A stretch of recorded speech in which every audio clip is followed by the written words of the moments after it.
বানিয়ে নিলাম চন্দ্রপুলি মিষ্টি। এটা দেখতেও যেমন লোভনীয় হয়েছে, খেতেও অসাধারণ হয়েছে।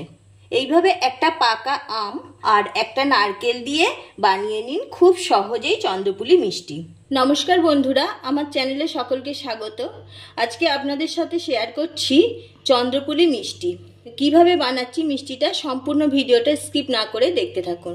যারা চ্যানেলে নতুন, নিত্য নতুন ভিডিও পেতে চ্যানেলটা সাবস্ক্রাইব করুন, পাশে থাকা বেল আইকন প্রেস করুন। আমি প্রথমে নারকেলটা ভেঙে কুড়িয়ে পেস্ট বানিয়ে নেব আর আমটাও কেটে পেস্ট বানিয়ে নিচ্ছি। নারকেলটা কুড়িয়ে পেস্ট বানিয়ে নিয়েছি, পেস্টটা কড়াইয়ের মধ্যে দিয়ে দিয়েছি আর আমটাও পেস্ট বানিয়ে নিয়েছি। এবার গ্যাস অন করে দিচ্ছি।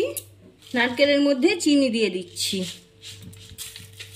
চিনিটা গলে যাওয়া পর্যন্ত নাড়াচাড়া করতে হবে।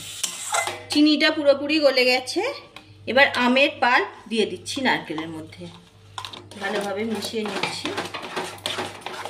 আম আর নারকেলের পেস্ট চিনি খুব ভালোভাবে মিশিয়ে নিয়েছি আর অনেকটাই পাক করে নিয়েছি।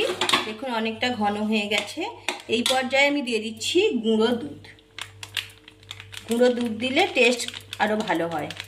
এলাচ ফাটিয়ে নিয়েছি, 3টে দিয়ে দিলাম। এবার খুব ভালোভাবে মিশিয়ে নাড়তে থাকবো।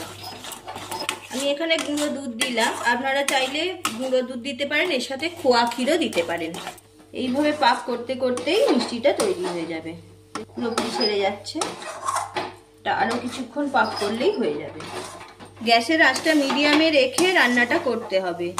গ্যাসের আঁচটা জোর দিয়ে বানাবেন না, জোর দিলে গায়ে লেগে যেতে পারে।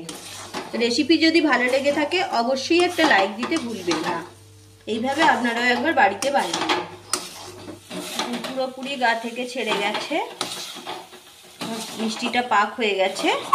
এবার গ্যাসটা অফ করে দিচ্ছি। ঠান্ডা হওয়া পর্যন্ত অপেক্ষা করতে হবে। পুরোপুরি ঠান্ডা হয়ে গেছে, একটা ডোয়ের মতো হয়ে গেছে, দেখতেই পাচ্ছেন। এবার আমি মিষ্টির আকারে তৈরি করে নিচ্ছি। হাতে একটু ঘি নিয়েছি আর এরকম ছাঁচ নিয়েছি, ছাঁচের মধ্যে ঘি মাখিয়ে নেব।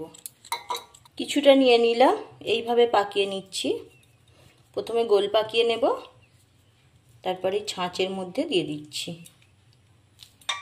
এইভাবে ছাঁচের মধ্যে দিয়ে দিলাম। এবার ছাঁচ থেকে তুলে নিচ্ছি। একটা কাজু ওপর থেকে দিয়ে দিচ্ছি। এইভাবে প্রত্যেকটা চন্দ্রপুলি মিষ্টি রেডি করে নিচ্ছি।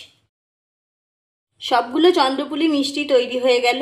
আমি একটা প্লেটের মধ্যে সার্ভ করে দিয়েছি। কত সুন্দর দেখতে হয়েছে না? দেখেই খেতে ইচ্ছে করছে। যদি ভালো লেগে থাকে কমেন্ট করে জানাবেন কেমন হয়েছে।